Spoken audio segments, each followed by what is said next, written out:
Rickshaw वाला, दिल छू लेने वाली कहानी। रात के 12 बज रहे थे।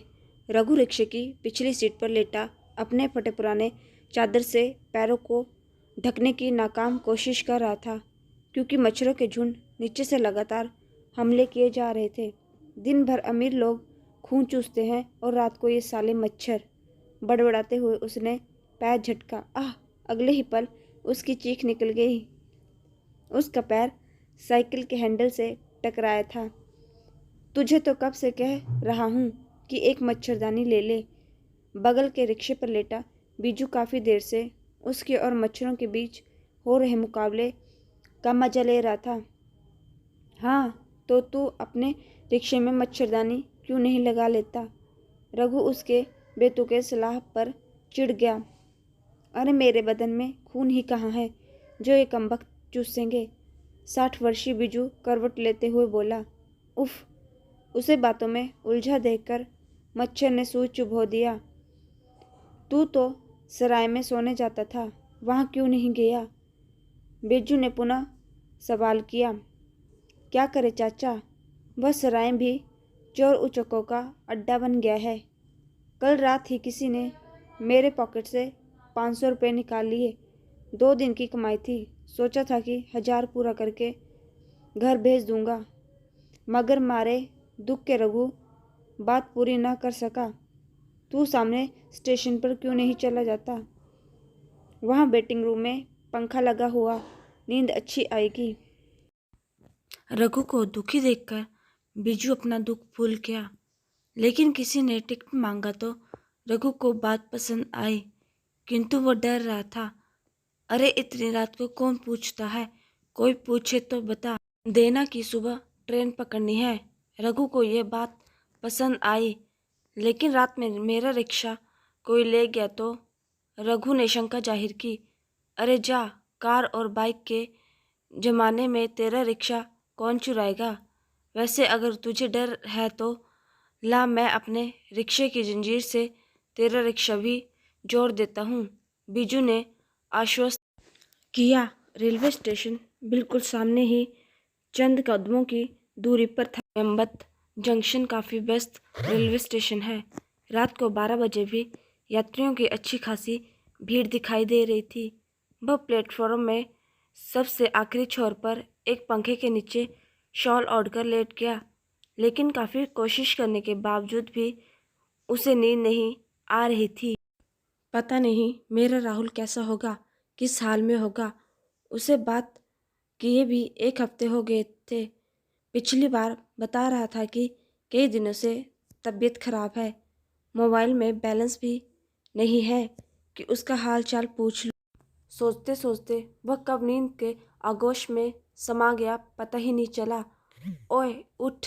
उसने नींद से बोझिल आंखों को किसी तरह खोलते देखा कि आरपीएफ का एक जवान हाथ में डंडा लिए प्लेटफॉर्म पर सोए यात्रियों को जगा रहा था।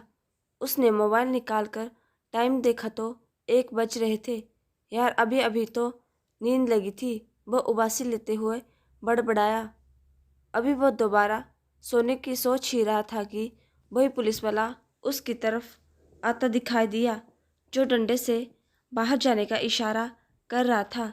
उसे आते देख उसके आसपास उंघाते यात्री जल्दी जल्दी अपनी चादरें समेटने लगे। रघु ने वहाँ से भागना ही उचित समझा। अन्य यात्रियों के साथ वह भी बाहर निकल आया। उसने देखा कि बाहर स्टेशन परिसर में काफ़ी यात्री सोए हुए थे। अधूरी नींद पूरी करने के लिए वह भी उनके बीच चादर बिछाकर सो गया। अभी उसे लेटे कुछ ही मिनट हुए होंगे, तभी 2-3 पुलिस वाले आए और सीटियाँ बजाते हुए सभी सोए लोगों को जगाने लगे। मारे नींद और परेशानी के वह पीड़ा से भर गया। वह उठा और अपने रिक्शे पर चला आया। सच कहते हैं लोग, गरीबी की जिंदगी कुत्ते से भी बदतर होती है। पता नहीं ये कैसा देश है। इससे अच्छा तो हमारा बिहार है।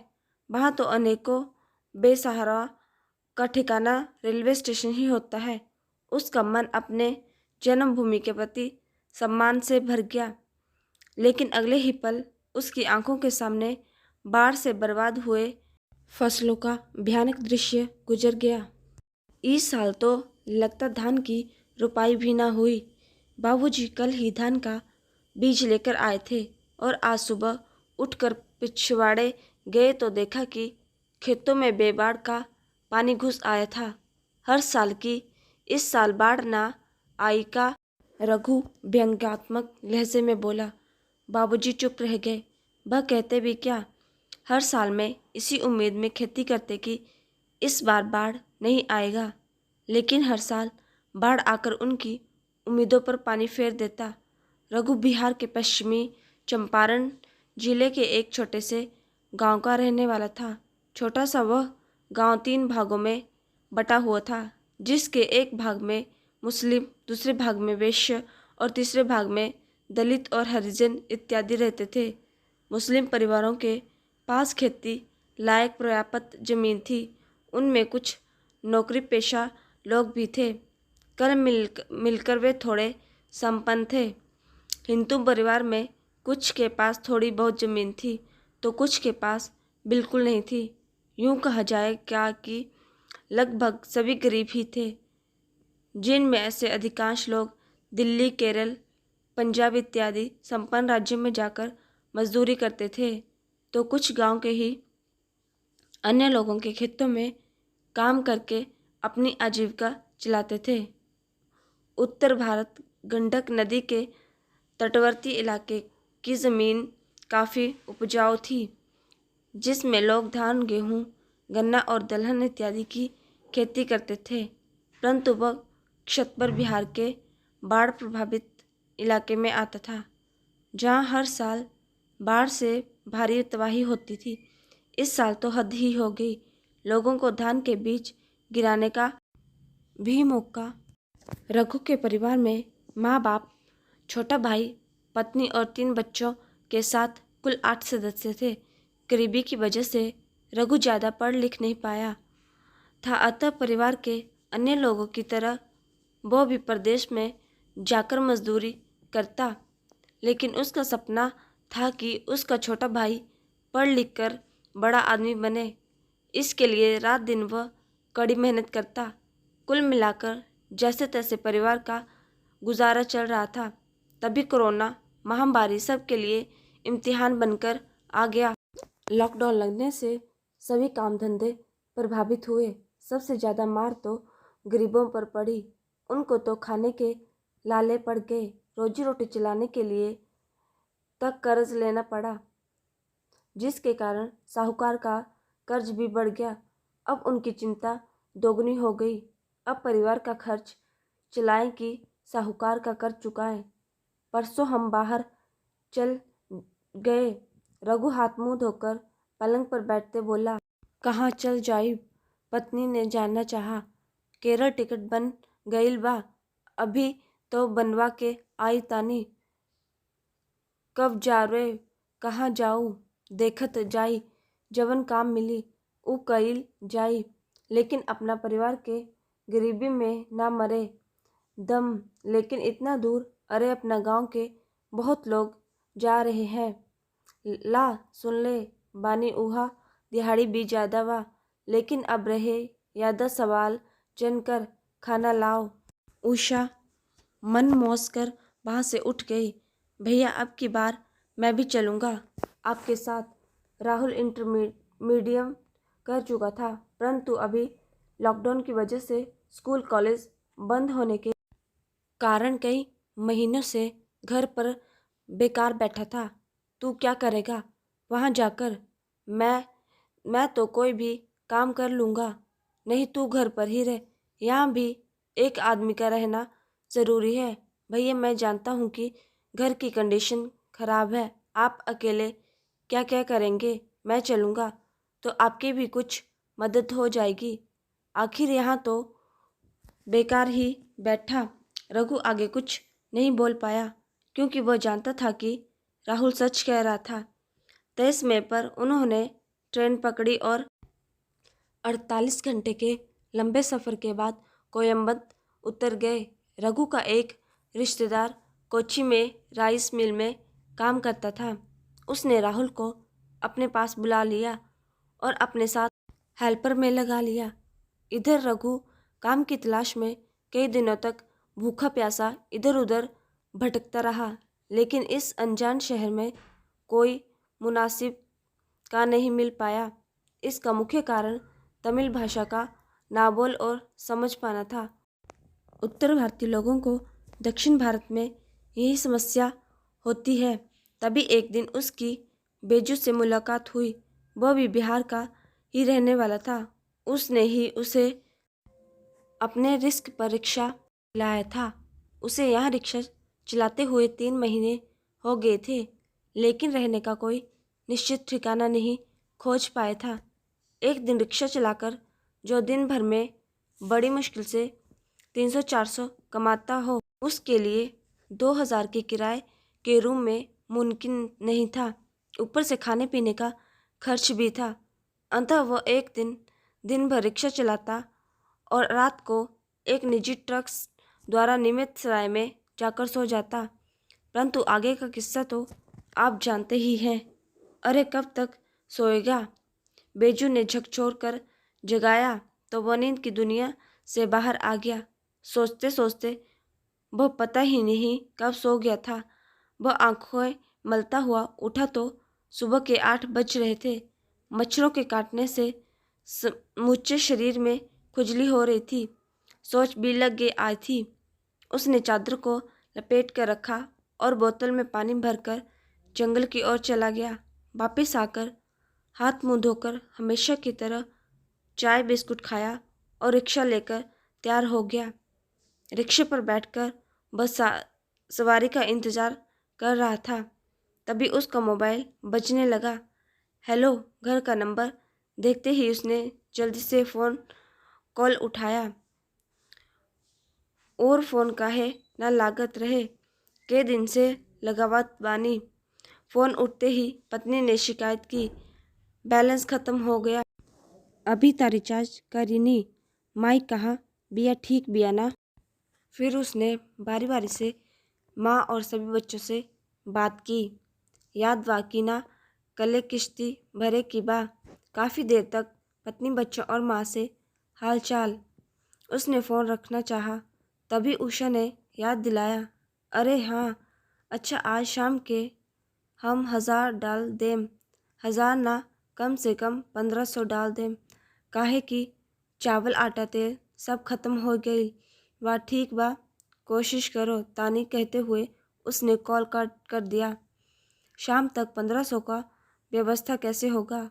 फ़ोन रखने के बाद वो सोच में पड़ गया। पिछले साल रमा की शादी में उसने 2 स्माइल फाइनेंस कंपनियों से 30-30 हज़ार के 2 लोन उठाए थे।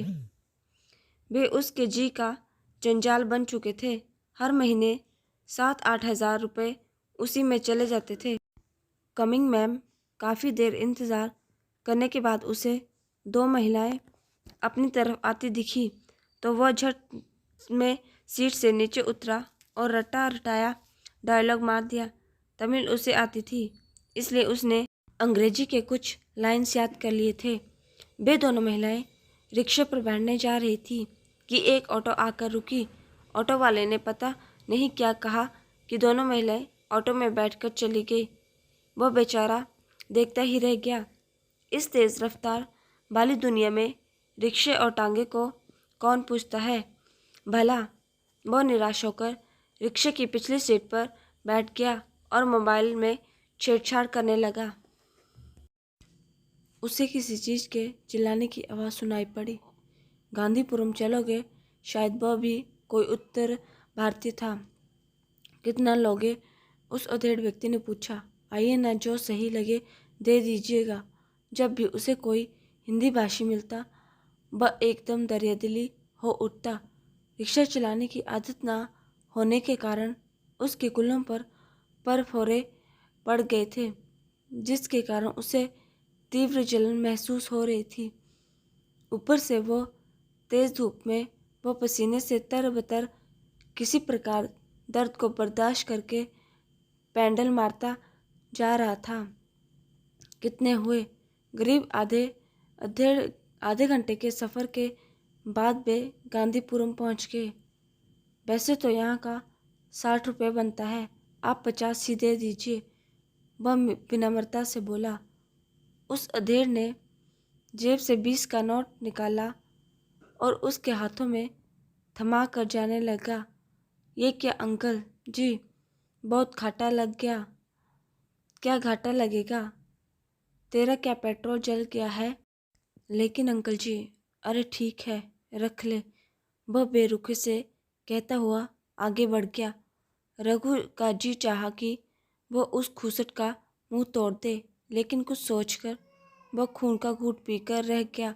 वह रिक्शा पर चढ़ा और वापस चल पड़ा।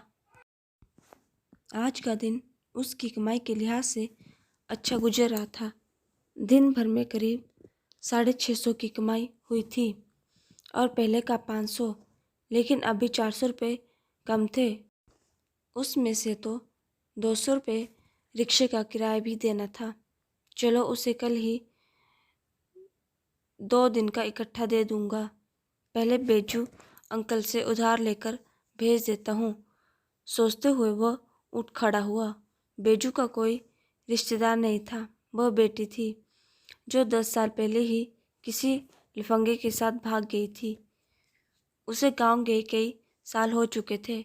वह दिन भर रिक्शा चलाता और रात को 2 पैग मारकर रिक्शे पर पड़ जाता। बेजू से पैसे लेकर उसने घर भेजे, तब जाकर उसे थोड़ा चैन मिला। रात के लगभग 8 बज चुके थे। अब उसे भूख भी लग आई थी। वह उठा और सामने होटल में घुस गया। ये इडली डोसा और सांभर खाते खाते तो लगता है घर जाने से पहले ही मर जाऊंगा। उसने बेमन से इडली को मुंह में डालते हुए सोचा। सचमुच उसके पिछले 3 महीने से कभी भी भरपेट भोजन नहीं किया। खाना खाने के बाद वह अपने रिक्शे पर बैठा था, तभी उसे कुछ याद आया। उसने तुरंत मोबाइल निकाल कर कॉल लगाया। राहुल अभी अभी ड्यूटी से आकर बिस्तर पर लेटा ही था कि उसका मोबाइल बजने लगा। हेलो, कौन?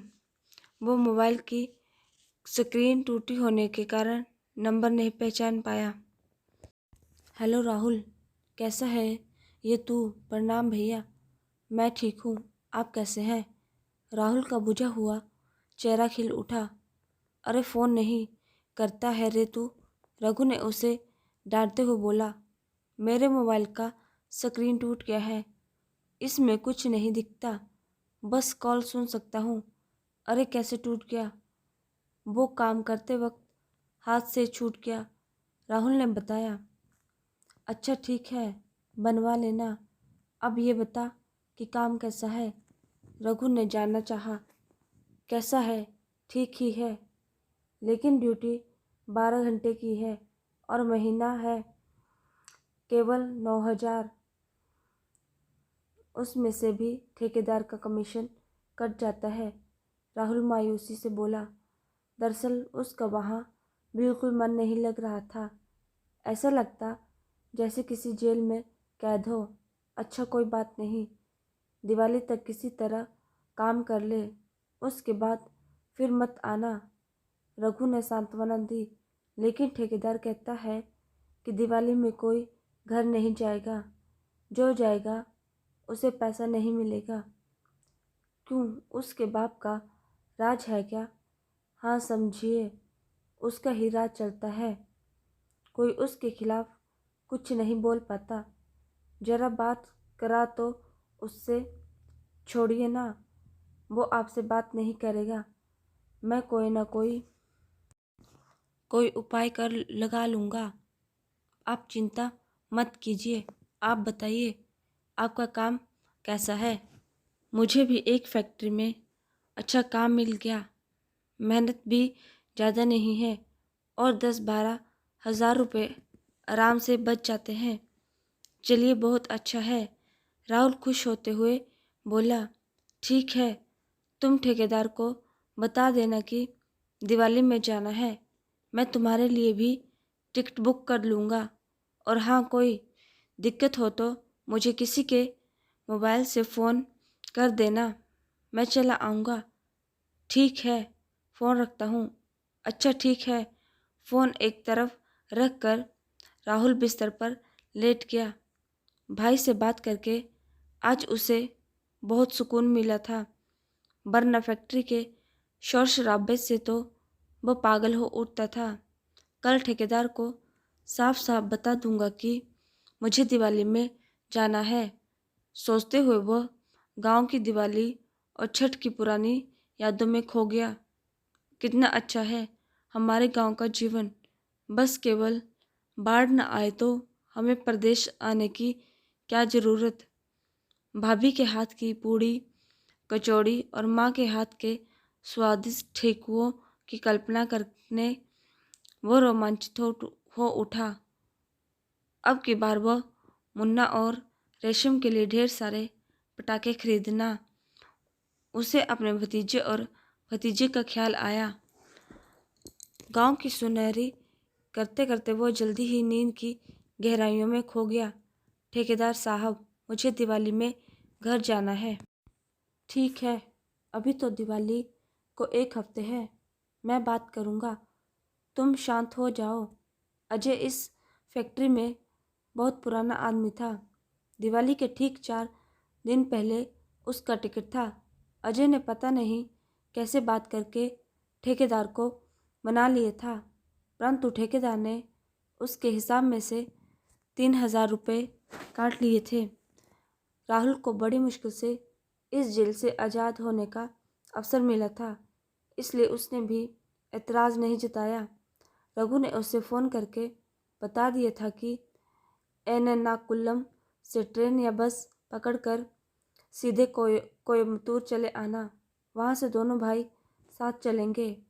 पर्व त्योहारों का दिन होने के कारण तत्काल टिकट मिल पाना मुश्किल था, इसलिए उसने बस ही पकड़ ली। कोयम्बतूर बस स्टैंड से उतरकर उसने रेलवे स्टेशन के लिए बस पकड़ ली। रघु लाइन पर था और लगातार उसे दिशा निर्देश दे रहा था। रेलवे स्टेशन के इस पार उतरकर वह मोबाइल कान से लगाए सड़क पार कर रहा था। तभी अचानक एक कार तेज गति से सामने आ गई, लेकिन उससे पहले कि कार उसके शरीर को छूती, सड़क के उस पार से किसी ने बिजली की फुर्ती से उसके ऊपर छलांग लगाई और उसे दूर ढकेल दिया। यह सब इतनी तेजी से हुआ कि उसे कुछ भी दिखाई नहीं दिया। थोड़ी ही देर में भीड़ जमा हो गई। कार ड्राइवर कार छोड़कर भाग चुका था। रोड पर गिरने के कारण उसकी कोहनियाँ छिल गई थी। किसी तरह कराहते हुए वो भी भीड़ को चीरता हुआ अंदर पहुंचा और मृतक को पहचानने की उसने दिमाग पर जोर डाला और घनी दाढ़ी मूंछों के खून से सने चेहरों को पहचानने की कोशिश की। अगले ही पल वह शव से लिपट कर दहाड़े मार मार कर रो रहा था। वह रघु ही था जो सड़क के इस किनारे खड़ा उसका इंतज़ार कर रहा था। चारों ओर से खड़े लोग अपना अपना मोबाइल लिए तस्वीरें खींच रहे थे और वो भाई के शव से लिपटा रो रहा था। कुछ ही मिनटों में जब पुलिस आ गई तो सब लोग वहाँ से खिसकने लगे। अरे ये तो वही रिक्शा वाला है जो रेलवे प्लेटफॉर्म पर सोता था। किसी पुलिस वाले की आवाज़ उसकी कानों में पड़ी। यह सुनते ही उसका दिमाग बिल्कुल कोमा में चला गया। फिर कैसे वो शव के साथ घर पहुंचा, कैसे दाह संस्कार हुआ, उसे कुछ भी मालूम नहीं। उसने जब आंखें खोली तो खुद को अस्पताल में पाया। करीब 1 हफ्ते बाद वो कोमा से बाहर आया था। माँ, बाबूजी, भाभी, बच्चे सभी उसके आसपास बैठे थे। जैसे ही उसकी नज़र भाभी और बच्चों पर पड़ी वह किसी बच्चे की तरह सुबक सुबक कर रोने लगा। वह उस दृश्य की कल्पना करके तड़प उठा जब उसका भाई रिक्शा चलाता होगा, जब वह रेलवे स्टेशनों पर सोता होगा, जब उसके खूबसूरत चेहरे को कार ने रौंदा होगा। वह भाभी के पैरों में गिरकर लगातार रोते ही चला जा रहा था, लेकिन आखिर कोई कब तक रो सकता है। किसी के जीने से जीवन रुक तो नहीं जाता, लेकिन उसने उसी वक्त कसम खाई कि वह तब तक शादी नहीं करेगा जब तक वह अपने भतीजे को पढ़ा लिखा कर बड़ा आदमी नहीं बना देता और दोनों भतीजियों की शादी नहीं हो जाती। उसने फिर से पढ़ाई चालू कर दी। अब वह दिन भर पास के कस्बे में मजदूरी करता और रात को पढ़ाई करता। दिल लगाकर काम करने के कारण बहुत जल्द ही वह कुशल कारीगर बन गया, जिसके चलते उसे ज़्यादा पैसे मिलने लगे और घर की हालत भी सुधरने लगी। लेकिन अभी उसका लक्ष्य पूरा नहीं हुआ था। उसने परिवार का खर्च चलाते हुए पढ़ाई भी जारी रखी और बच्चों को भी पढ़ाना जारी रखा। 5 साल बाद राहुल तब शादी करना। भाभी ने उसके माथे पर टीका लगाते हुए पूछा। आज रघु की 5वीं बरसी थी और इसी मौके पर उसका बिहार पुलिस में दरोगा के पद पर सिलेक्शन हो गया था। इसी खुशी में पार्टी दी गई थी। सभी मेहमान आए हुए थे। पूरे परिवार में खुशी का माहौल था। माँ और बाबूजी भी बहुत खुश थे। आखिरकार वे गरीबी के दलदल से बाहर निकल थे। बोलत का है नहीं खल, अब की बार माँ ने उसे टोका। नहीं भाभी, अभी मेरा काम अधूरा है। अभी मुन्ना को एसीपी बनाना है। अभी किरण और नेहा की शादी करनी है और गांव को ऐसा बनाना है कि किसी को परदेश जाकर मजदूरी ना करनी पड़े। अभी मेरा सफ़र बहुत लंबा है, तब तक आप लोगों को इंतज़ार करना पड़ेगा। आप लोग मुझे आशीर्वाद दीजिए कि मुझे अपने सफ़र में सफलता मिले। वह भाभी माँ और बाबूजी के पांव छूते हुए बोला। गए सभी मेहमानों से निपट कर वह छत पर चला आया। रात के 12 बज रहे थे। चांद पूरी ताकत से चमक रहा था। उसने ध्यान से चांद को देखा तो ऐसा लगा कि रघु मुस्कुरा रहा है। उसकी आंखों से कुछ मोती टूटे और होठों पर आकर रुक गए। अनायास ही उसके होठों से निकल पड़ा, भैया आप खुश तो हो ना। वीडियो अच्छी लगे तो वीडियो को लाइक करें और चैनल को सब्सक्राइब करें।